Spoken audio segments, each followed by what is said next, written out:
You're listening to the Catholic Men of America podcast. Catholic Men of America is a professional business fraternity for Catholic men, and membership is free. Join us at CatholicMenofAmerica.com, and you'll benefit from networking and mentorship opportunities, find better employment, learn how to grow your business more quickly, and grow in virtue. Don't forget to follow us on LinkedIn, Facebook, Twitter, and Instagram. RaiseTheArk.com is a web hosting and technology company built specifically for Catholic businesses, ministries, and blogs. Transfer your website to RaiseTheArk.com and you'll never have to worry about deplatforming or cancel culture again. Plus, you'll have enterprise-level security to protect you from hackers, viruses, and malware. Sign up at RaiseTheArk.com today. Hi, this is Jeff Gassman, your host today and co-founder of Catholic Men of America. Today I'm interviewing Patrick Romzek. Patrick is a cradle Catholic, one of 14 children, and a retired IT executive. He joins us today to share the heartwarming and encouraging work of Andrew's Place, a Michigan-based nonprofit founded to help those with disabilities. Join us and enjoy. Hi, this is Jeff Gassman with Catholic Men of America. This is a series of podcasts that I do with really neat men who have great stories to tell about their life, their business, their family, their faith, the successes and challenges, sometimes failures, hopes and dreams. And today I'm happy to introduce my new friend, Patrick Romzek. Patrick, say hello. Hi, everyone. Thanks for having me, Jeff. I look forward to talking with you. Yeah, this is great. You and I just met a few weeks ago. We've had some interesting conversations already. Tell us a little bit about yourself, where you come from, your background, your life today. So I'll share a little bit about me. I can also share a little bit about the work we do, which is kind of an offshoot of me. But so my story is, I'm one of 14 children. Grew up in rural mid-Michigan, Polish Catholic family, as you can probably tell from the last name, and went to Catholic school through 8th grade, lifelong cradle Catholic, went to public high school, paid my way through college, had a long, quite successful career in the IT, information technology industry. But I really, over the last several years, have tried to dedicate a lot of my work and my life to the Lord's work.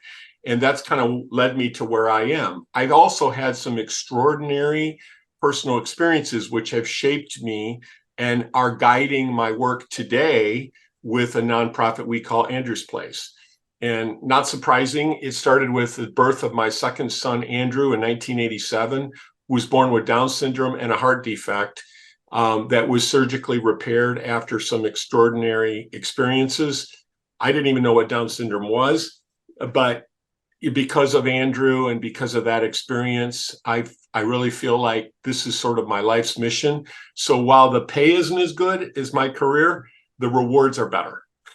Let's talk very briefly before we get into the meat of it. You did have a background in IT. The men who are listening, they're going to range in age from probably 30 to 60. Many of them are still in the substance of their career. Tell us just a little bit about what you did, what that career arc looked like for you. So I worked in IT for longer than I want to admit, almost 40 years. I put myself through college. I did not have an IT degree. I'm not a programmer. I'm a business guy at heart, but I always wanted to work in IT because I saw it as a great opportunity. And I was fortunate enough after college to secure a job installing hospital information systems. That's where I started. And that led to more responsibilities in a healthcare IT company, and then subsequently with a general well-known global IT company, which I worked for the last 17 years. The last job I held I was a vice president of global cloud strategy for a global well-known IT company. Great. Thank you for that. And you've got an interesting story. You said you were one of 14. So as you know, I've got 14 of my own. So how many boys and how many girls? 9 boys. I'm one of 9 boys and 5 girls, all from the same mom and dad. All grew up as you would in a large family in rural America. You can imagine what that was like. But faith was always a very important part of our lives, even growing up. And it's, those experiences shaped me as well. I think everything we do in life shapes us for whatever the Lord has planned for us. And in my case, I think it was to try and help people with disabilities, uplift their lives and their spirits. And that's what we try to do in this nonprofit now I call Andrew's Place.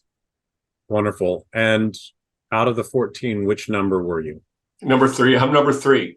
Third oldest of 14. So I have, 10, 11 younger siblings. Most of us were a year apart, as you would expect in a large family.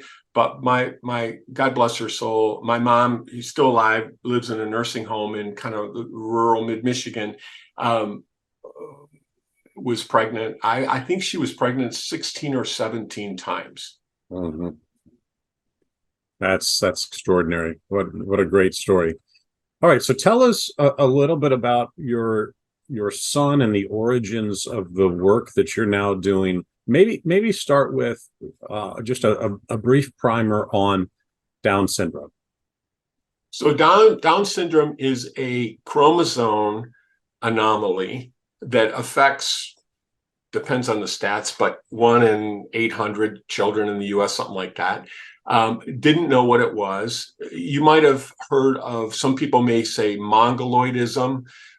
People with Down syndrome are distinguishable physically. My son, we didn't know what it was. When my son was born in 1987, he was born normally, C-section, beautiful child, but he suffered, he went into heart failure right after birth, and the doctors thought he might have Down syndrome because the kind of heart defect Andrew was born with is common amongst those with Down syndrome. A lot of Down syndrome kids are born with a heart defect.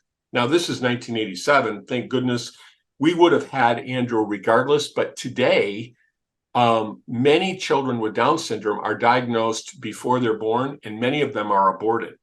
And people that don't have the opportunity to have these children in their lives are really missing something. They add a richness to your life that you can't even imagine. I couldn't have imagined in 1987.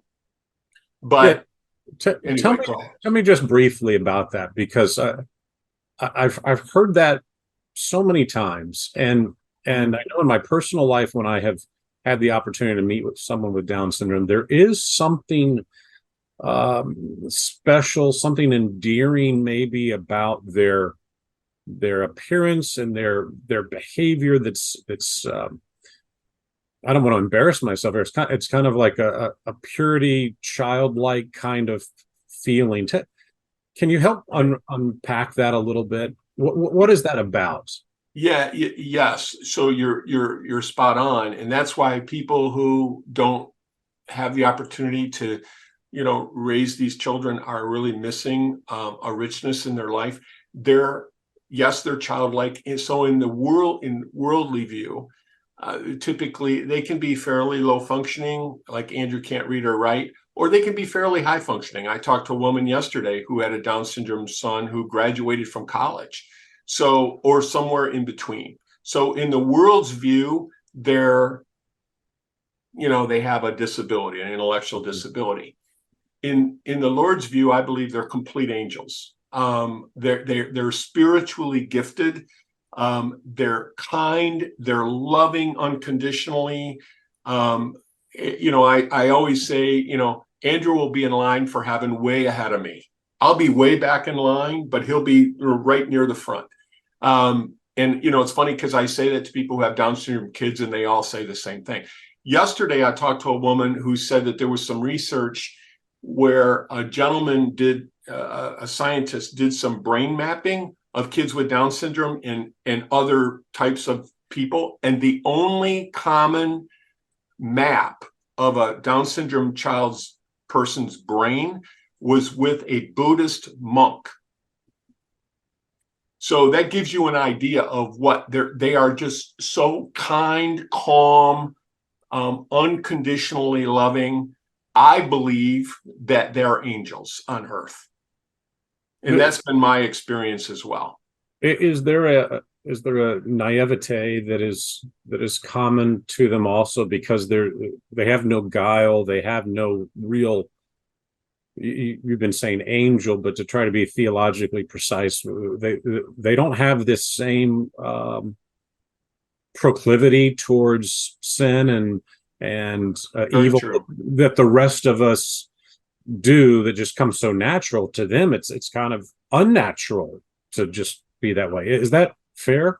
Yes, great. It's a great description, Jeff. I really believe that Andrew has never, my son, my experience, has never sinned intentionally.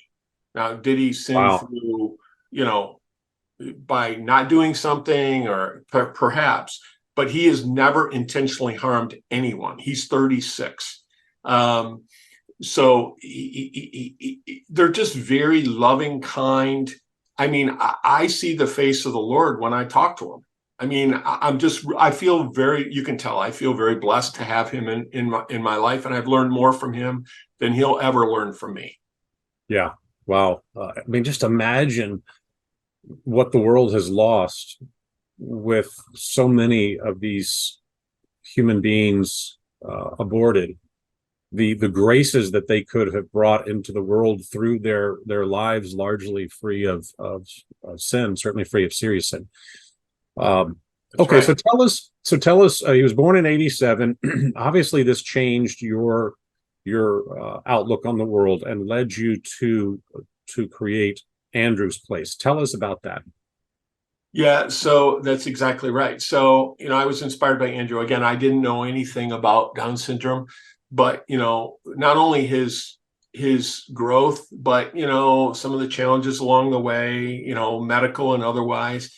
I just learned a lot about, I had no idea. For example, do you know that in the United States, people with disabilities in the US, and of course, someone with Down syndrome is considered to be disabled, is the unemployment rate in the US is 80%, not 8%, 80%, 80. While we have an overall unemployment rate of 3.5% or 4%, it's 80%. It's not recorded that way because of the way that, we measure unemployment, but the reality of it is only less than 20%, typically, only about 20% of people with any disability whatsoever in the US have a job. And I would ask you and ask your audience, what chance in life do you have for economic self-sufficiency, living on your own, being a better person if you don't have a job? Yeah, that's the reality of 4 out of 5 kids with disabilities. Yeah, that's a heartbreaking statistic. And is it the case where because they're not actively looking for a job, they've given up looking for a job, that they're now no longer counted in the labor market, and that's why yes, the feds say it's a really small number when in fact it's the exact opposite. So 80%, a huge number, devastating consequences in a lot of ways for that. I had no idea, Jeff, to your point, right? So how did Andrew change me? So I'm working in the IT industry. We couldn't hire enough people, right? We were hiring people. We couldn't find good talent. They'd come to work and want to bring their dog to work, and they'd leave to get a manager's job somewhere else 2 months later. Meanwhile, you've got, some people think, 50 million people with disabilities in the US without a job. With a disability and not a job. They're capable. So to your earlier question about, is it because they aren't looking? People with the way they're counted, yes. But the reality of it is, most people I know are capable of a lot of entry-level jobs, and they're never really considered. So it's I view, as a business point of view, it's an untapped talent pool.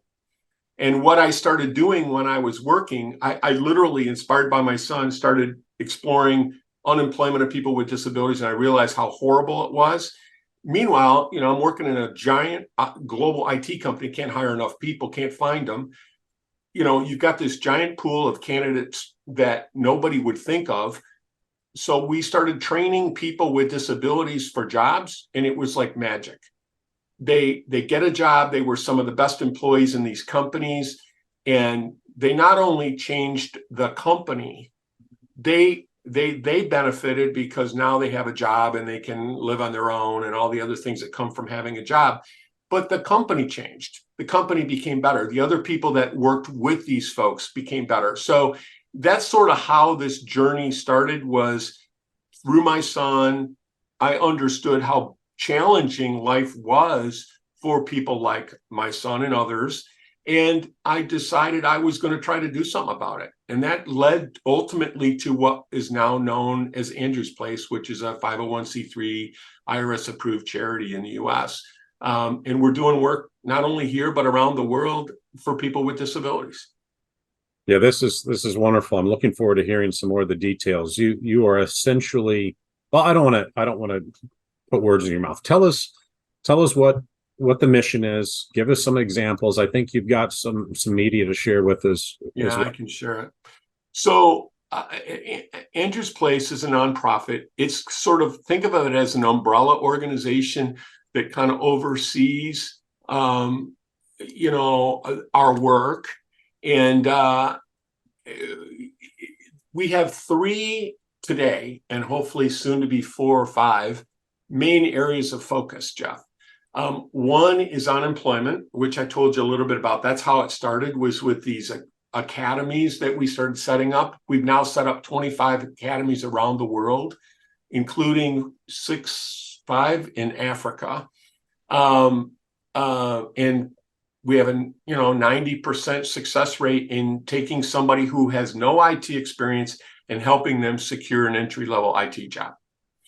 We started with a program that led to other things. So we subsequently then we're currently offering a Catholic school scholarship program through Andrew's Place. So funding that donation we receive, we funnel that back as a way to reduce the cost of Catholic education for people with disabilities. You won't be surprised to know many people with disabilities are not really welcomed into private schools, right, Catholic or otherwise. Yeah, they're not.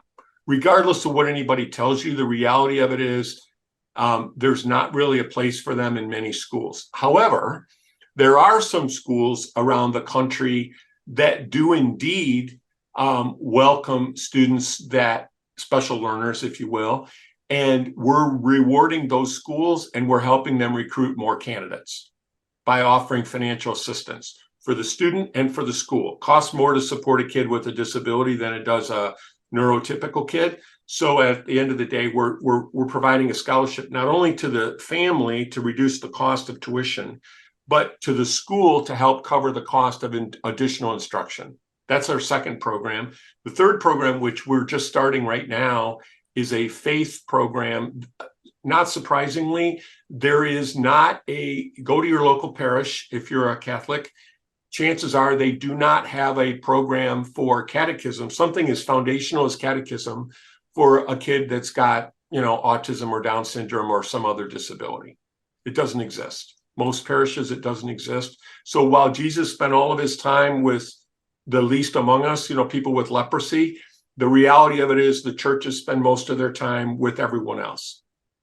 So we started a Catholic kind of catechism program, if you will, we call Faith Pathways, for specifically to help enrich the spiritual lives of people with disabilities in partnership with the Catholic Church.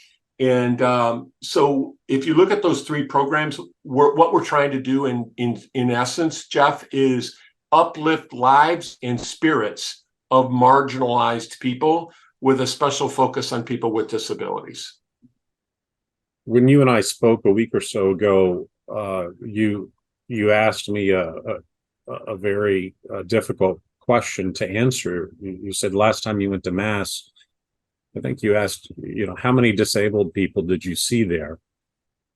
And I kind of closed my eyes and I looked around the parish, and other than than an old guy with a cane who I don't even think is disabled, he's just not moving as well as he used to, I don't think there was anybody. and maybe one. And you shared some extraordinary numbers with me about what the population is, and that tells us that there's an enormous gap that exists between who should be there and who is there, and probably it's because they're not feeling welcome, or they're not physically being accommodated. Is that right? Yeah. So Jeff, great. You got a great summary. 13% of the population. So the next time you're in church, look around the pews and see if 13% of the population have some kind of a disability. Now, the reality of it is, we know that some subset of that 13% have invisible disabilities. We know that, right? But they all don't. There are people in wheelchairs. There are people that are hearing impaired. There are people that, have Down syndrome, and they're very visibly identifiable. There are many other disabilities, MS, spina bifida, whatever. And the reality of it is, you don't see them in mass. Why is that? Well, I would tell you that, based on my work, it's because while the church says they want to include all, the reality of it is they're not as accommodating and people know it. People with disabilities know it, and their families know it. So the other thing that happens is, if you go to church, and I talked to a young man and his mom recently, who somebody cornered her in the parking. He's a savant. He's brilliant, but he has autism. Yeah. Somebody cornered her in the parking lot of the mass of the church and said something to the effect of, "Can't you get your son under control?" She never went back. So she's completely disassociated. Not only does he not go to church, she probably doesn't go to church. I'm not judging her, but my point. The point is that when you lose a family member, you lose the whole family. So if there isn't 13% of the people in the pews with a disability, you're missing people who live in your community and are disassociated from the church. We've talked to a number of parishes who will say, "There's nobody like that in my community." That's not possible. I don't care if you live in the richest community in America. The reality of it is, there's some subset of your population that have a disability. They may be not visible. They may be in the shadows, whatever. Why aren't they in Catholic schools? Why aren't they in Catholic churches, when we know that's what Jesus wanted? That's why I'm doing this. So now you know my passion and why I do this. It's just not right. And what I've seen, Jeff, one other comment, most people that I know with disabilities are capable of a far richer life. The reality is, all they want is a chance. All they want is a chance. They want a chance to prove themselves. They want to be chance to be part of society, be part of a parish, be part of a community. They don't want anything different than what you did as a kid, or what one of your 14 children wants, or what I wanted as a kid. What did I want? I wanted a chance to prove myself. That's all I wanted. You asked me about my IT career. All I wanted was my first job and a chance to prove my capability. That's what almost everybody I run into, that's what they want. Same thing. But they're not given that opportunity. You were, and I was, they're not. So how does that feel? Right. Not right. The woman who said that there aren't any of those people in our community, she's kind of proving the point that they should be, right? It would be one out of every 8, let's say. Very, very sad commentary. All right, so you said there were 3 areas that you're working on. Can you dive a little deeper into that? Yeah. Tell us more about those 3 areas. Yes. So in fact, I have a slide I'll bring up, because sometimes a picture is worth 1,000 words. So we're a US-based nonprofit, investing in marginalized people and trying to uplift them to a better life, and not just a physical work life, but spiritual life. There's 3 programs that we support through our nonprofit. One is called Faith Pathways, which is the Catholic faith enrichment program I mentioned. This picture right here, if you can see my mouse, is one of our classes. It can be delivered anywhere in the world. And over the using technology. This was a picture of one of our classes. Second program that we are supporting is relatively new as well, is a scholarship program. Omnis Grati stands for, it's Latin for all belong, because they do all belong. So we're funding scholarships for both candidates and schools that include and welcome kids with disabilities. So that's that. We issued 3 scholarships just within the last couple months for this fall's term. Young lady with Down syndrome attending a Catholic high school in Virginia. A young lady with some other, intellectual disabilities attending a Catholic school in Michigan, high school. She's in high school. And a young man who is attending a Catholic elementary school in Michigan who has a number of disabilities, and I believe has Down syndrome, although we don't measure their disability.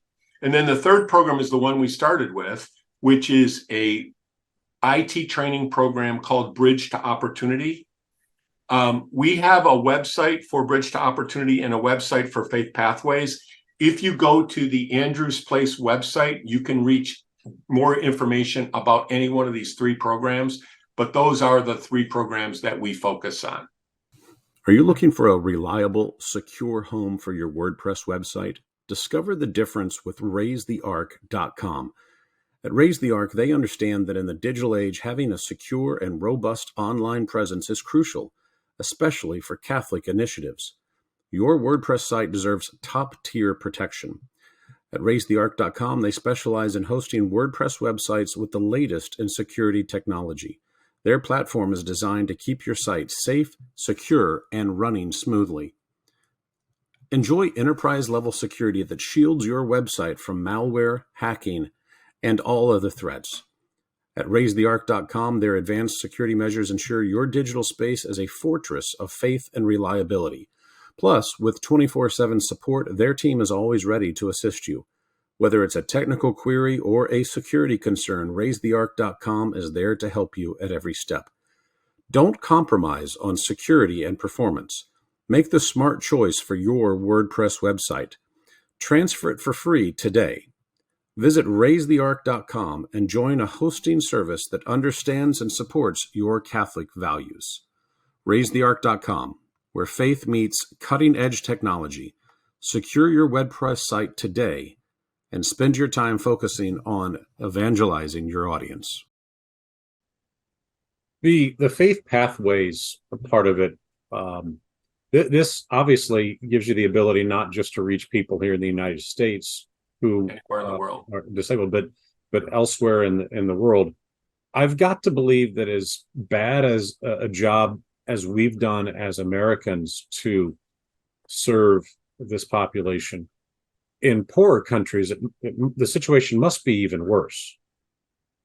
Great point. Yes, it is. I don't know about the faith programs in some of these places, but I can tell you our Bridge Academy program in Africa, we had a class, true story, in Nairobi, Kenya. We offered a class there, first one we offered in Africa. Our original thought was we'd have 20 students. We had 615 applicants. So we doubled the size of the class. We had 50 students in the class. Some of them lived in homes with dirt floors. That speaks to the absolute opportunity around different parts of the world. Now, this is a developing country where, economic opportunity is not as great, but it just speaks to the fact that we had 20 openings in a class. We had 600 applicants. About how pervasive the poverty, lack of opportunity is. And we put 50 of these young people through an IT Bridge Academy. 40 something got jobs. We have a 90% employment rate. So we really try to meet them where they are and help them develop a set of skills that will enable them to get a job. We were fortunate to have a great employer who hired almost the whole class because they wanted to be able to hire the top X number of people within the class. So they offered them all internships. And some of those kids, young people, are amazing. They're extremely inspirational. They'll be the best employees in the place wherever they end up working, most likely, because they're loyal, they work hard, they don't make mistakes. They're plenty smart enough, probably really more than smart enough for the job. And they just do great work. And they're not going to come to your company and want to get promoted in 2 months and want to go and be a manager in 6 months and bring their dog to work and drink red wine at your red wine bar at 3 o'clock in the afternoon. They'll come in early and leave late. One of the issues we had, Jeff, around candidates from our Bridge Academy program is they were working in a company. They were coming in on their day off. So the company was like, no, you need to take time off. You need to take some time for yourself. Enjoy your day off. It's your day off. But I know that we have one special needs son. It turns out he's pretty high functioning on the spectrum, but the things you're saying resonate.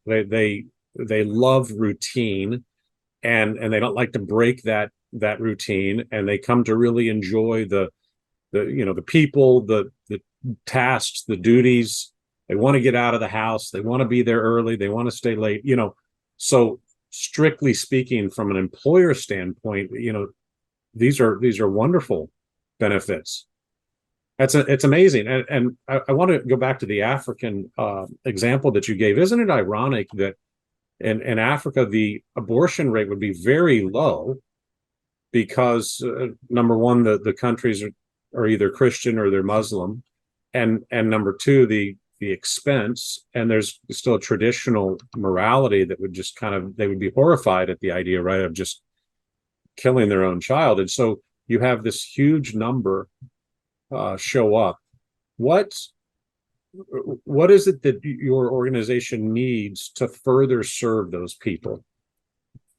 What we need, the short answer is, the more financial support we have, the more impact, more people we can help. So all of our work to date has been really self-funded to a large degree. But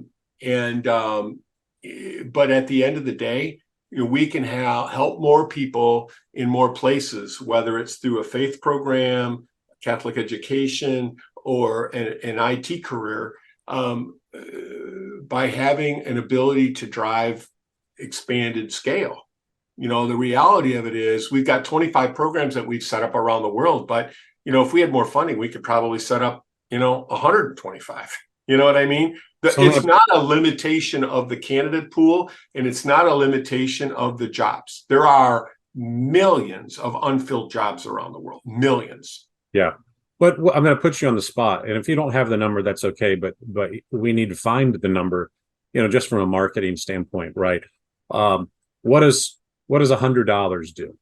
What does $500 accomplish? Give us some perspective. Keep it within the range here. We're talking about the job stuff where you're going to train people for IT placement in the United States.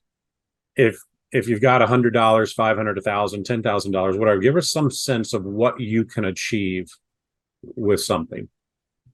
Yeah, good question. So the faith program costs less than $100 per candidate for the entire program. The scholarship programs vary based on the need of the student and the need of the school, because I told you we're kind of supporting both.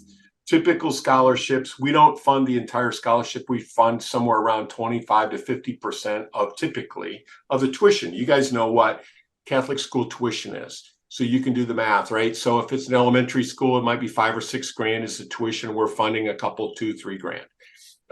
For a high school, it's typically more like 10 grand, and we're funding somewhere between 2,500 to $5 grand, something like that. So that gives you an idea of those two programs. For the IT program in the U.S., it might cost $7,000, $8,000 a student. These are off the top of my head.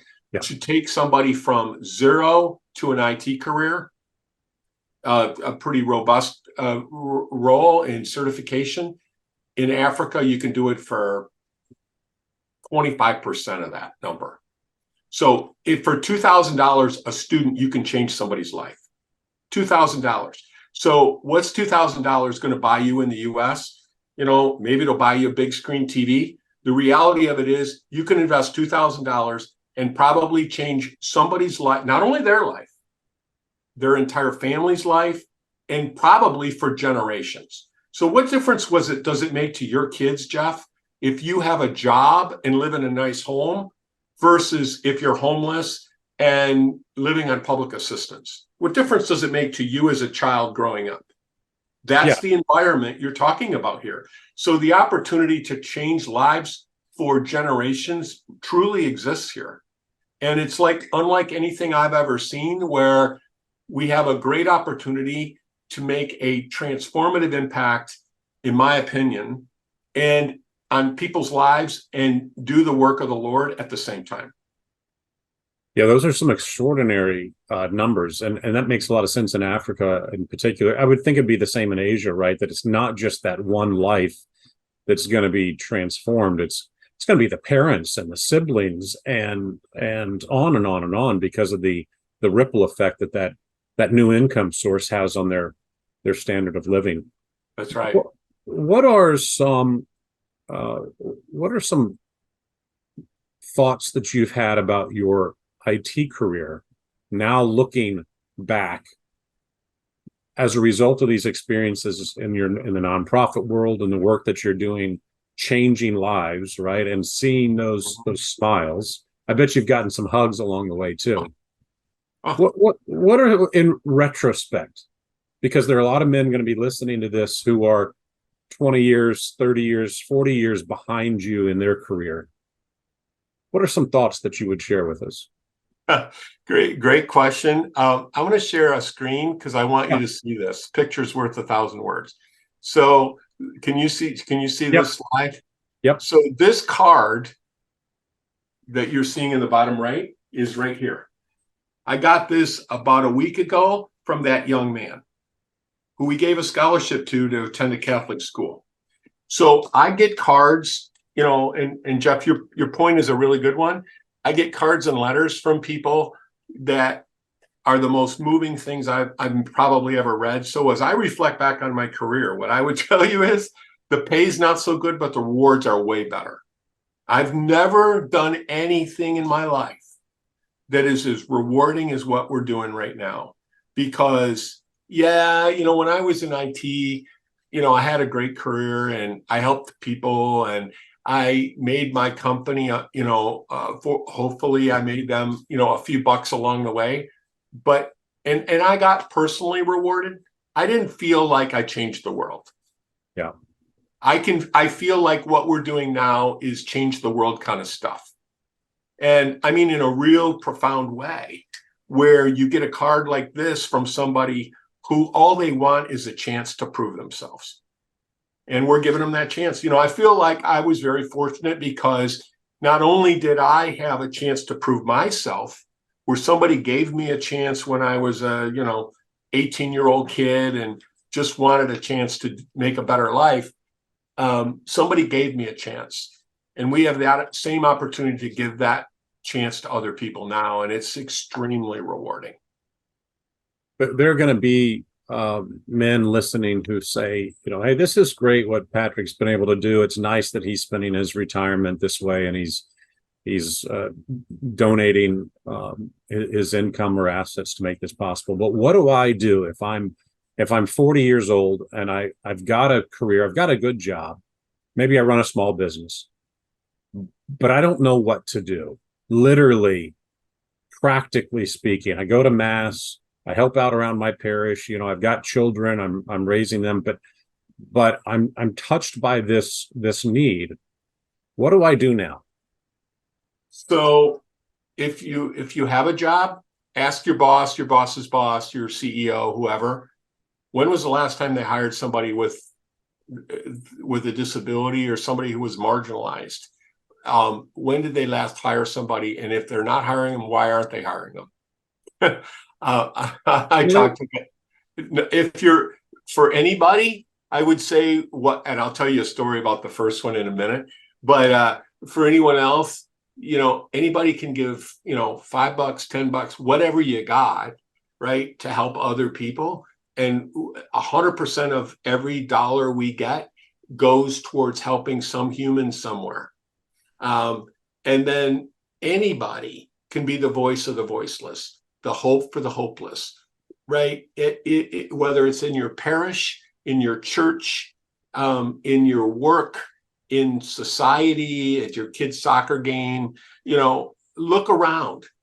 If 13% of the population isn't obviously have a disability or some high single digit percentage, you're missing people in your community that are in the shadows, that all they want is to be at that soccer game. All they want is to get a chance to sit in church that you probably take for granted, or to attend a Catholic school, or to have a catechism program, or to have a job. That's all they want. So anybody can help. How do we find these people, right? They're not there for reasons we've already talked about. How do we find them? I can't just go to my pastor and dump this on him, right? He's already overwhelmed. He doesn't have any training in this. He doesn't know. Tell us, give me some more actionable stuff. If I want to make a difference, do I just start asking around? You ask around, and you use the same tenacity that you might use for other things. Ask your pastor, ask your boss, ask your, the coach of the soccer team, whoever, right? What are we doing to help those that maybe can't be on the field, that can't be in the pew, that can't be, working at the desk next to you? What can you do to help them? There is so much that can be done that it's sort of mind-boggling, to be honest, because, and I would tell you, a few years ago, my wife and I, true story, we were sitting on, in our living room watching a TV program, and a commercial came on, and there was a dog that was homeless going through garbage cans, and it was, I think, a Humane Society commercial, something like that. And and I said to my wife, I said, people in this country care more about homeless dogs than they care about human beings that are living down the street in poverty. Yeah, that's true. And so yes, ask, advocate, and inspired by your spirit, try to make a difference. Everybody can make a difference in their own lives in some way, some small way. And what you might find out is that you change somebody's life forever. And what you'll find, Jeff, is not only will their life be richer, your life will be richer. Because you feel like you're doing something meaningful. And these folks, whether it's a kid with Down syndrome or a kid with autism or a kid with spina bifida, the reality of it is they're going to make you feel pretty darn good. Just like when you give, $5 to the, Salvation Army kettle outside your grocery store, you feel like you're doing something worthwhile. Yeah. So the man in the parish starts asking around, also starts gathering other volunteers whose heart may be touched by this, and can essentially form another ministry within the parish to proactively look for opportunities to find people.